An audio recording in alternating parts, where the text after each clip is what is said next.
Double ডেকারের CPU নিয়ে আমাকে অনেকেই কল করেন, বলেন যে ভাই এটার কত টেম্পারেচার, কত হিট রাখলে ভালো হয়। তো আসলে এই কাজগুলো সত্যি কথা বলতে অনেক সময় লাগে। হ্যাঁ, এই সিপিইউগুলো রিবলিং করা, এই সিপিইউগুলো খোলা, র্যাম রিবলিং করা প্রায় অনেক সময় লাগে, যার কারণে ওইভাবে সময় আমরা দিতে পারি না। আমরা যেহেতু কাজ করি এবং কাজের খুব চাপ থাকে, তো আপনারা যেহেতু আমার কাছে জানতে চাইছেন, তো আমি একটা প্রপার ভিডিও আপনাদের জন্য নিয়ে আসবো এবং সেই ভিডিওতে আমি দেখানোর চেষ্টা করব যে আপনারা কীরকম হিট রাখবেন এবং কত হিটে র্যাম খুলবেন, কত হিটে সিপিইউ আইসিটা খুলবেন এবং পুরো প্রসেসটা দেখানোর চেষ্টা করব বাংলা ভাষায়। ইন্ডিয়ান অনেক হয়তো ভিডিও আছে, বাংলা এভাবে ডিটেলসে বলে আপনাদের জন্য অনেকটাই সহজ হবে এবং আইসিগুলো ড্যামেজ ছাড়াই আপনারা করতে পারবেন। আর এর জন্য আপনার বেশি কিছু প্রয়োজন নেই, জাস্ট একটা ভালো কোয়ালিটির হট গান প্রয়োজন, মাস্ট বি একটা ভালো কোয়ালিটির হট গান লাগবে, জাস্ট আর কিছু না। আর একটা শোল্ডারিং আয়রনের প্রয়োজন হবে। আসলে এই কাজগুলো আহামরি তেমন কিছুই না, যারা কন্টিনিউ আইসির কাজ করে তাদের কাছে খুবই সহজ। আপনারা একটু ফলো করলে আপনাদের কাছে খুবই সহজ হবে, এটা নিয়ে ভয়ভীতির কিছু নেই। আসসালামু আলাইকুম আমার প্রাণপ্রিয় এস.এম ভাই ও বন্ধুরা, কেমন আছেন? আশা করি আপনারা সবাই ভালো আছেন। আপনাদের দোয়া আমি আল্লাহর রহমতে অনেক ভালো আছি। মোবাইল সলিউশন বাংলার পক্ষ থেকে আমি আপনাদের সাদ্দাম ভাই আবার একটা ভিডিও নিয়ে আসলাম। আর আমার হাতে আপনারা যে ফোনটা দেখতে পাচ্ছেন এটা হচ্ছে আইফোন 6-এর A6-এর যে প্রবলেম সেটা হচ্ছে ওয়াইফাই রেঞ্জের সমস্যা। দেখেন এটা লো ওয়াইফাই, মাত্র এক দাগ আসতেছে, 3টা নেটওয়ার্ক বারের মধ্যে মাত্র একটা বার শো করতেছে, একদম নিচেরটা, তাও কোনো মতে। তো এটা প্রবলেম। হ্যাঁ, যদিও আমার এখানে ওয়াইফাই রেঞ্জ আমি কমাই রাখছি। রেঞ্জ বলতে যে আমার ওয়াইফাই যে 2টা অ্যান্টেনা আছে, হ্যাঁ, রাউটারের সেই 2টা অ্যান্টেনার লাইন আমি খুলে রাখছি, তার খুলে রাখছি, যেন বাইরে রেঞ্জ না পায়, শুধুমাত্র আমার দোকানের ভিতরেই পায়। কারণ এখানে অনেক ছেলেপেলে আড্ডা দেয়, তারা চালানোর চেষ্টা করে, তো এই জন্য আমি খুলে রাখছি। তো আমার দোকানের ভিতরে 2টা বা 3টা এরকম আসার কথা, তো আমরা সেটা ঠিকমতো পাচ্ছি না। এবং ভালো রাউটারে যেটা ইন্টারনাল লাইন কানেকশন আমার মতো খোলা নেই, সেখানে অবশ্যই 3টা পাবে। হ্যাঁ, যেহেতু আইফোন বলে কথা। তো আমরা এটার ফল্ট ফাইন্ড আউট করবো, আমরা ফোনটা খুলে ফেলবো। আর তার সাথেই বলে নিতে চাই, যদি ভিডিওটা দেখে আপনাদের ভালো লাগে তাহলে আমার চ্যানেলটি সাবস্ক্রাইব করে আমার পাশে থাকবেন। আমি মোবাইল রিলেটেড ভিডিও আনতেই থাকি একদিন পর একদিন। আর লাইক করবেন এবং কমেন্ট করবেন, তাহলে আর আমি অনুপ্রেরণা পাবো আপনাদের জন্য ভিডিও বানাবো। এবং আপনারা কী ধরনের ভিডিও চান সেটাও যদি জানান, তাহলে আমি সে ধরনের ভিডিও নিয়ে আসবো ইনশাল্লাহ।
দেখেন এখানে আমরা একটা এক প্রান্তে থেকে আরেক প্রান্তে একটা তার জয়েন করে দিছি, যেখানে আমাদের কানেকশানটা ছিল না।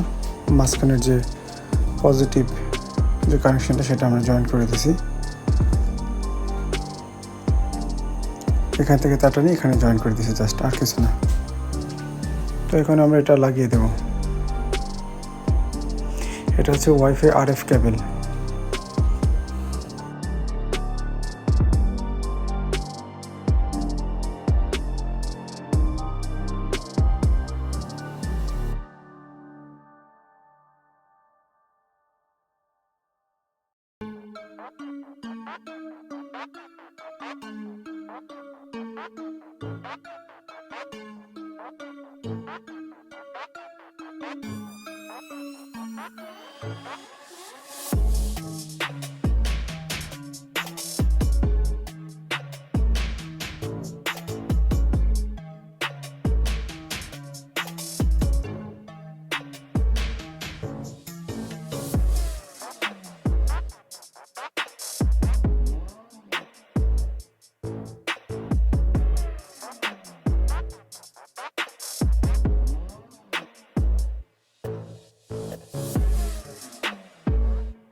এখন আমাদের ডিসপ্লেটা আমরা একটু এখানে চেক করব লাগিয়ে।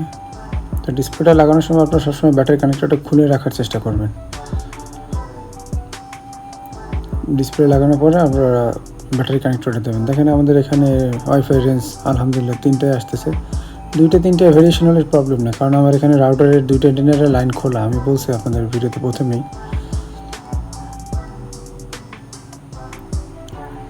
তো আমাদের এখানে 3টা অ্যান্টেনা খুব সুন্দরভাবে শো হয়েছে। এখন আমার অন্য সব অ্যান্ড্রয়েড ফোনগুলোয় আরও একটু কম পায়, তো এটা রাউটারের রেঞ্জ কমানো এই কারণে।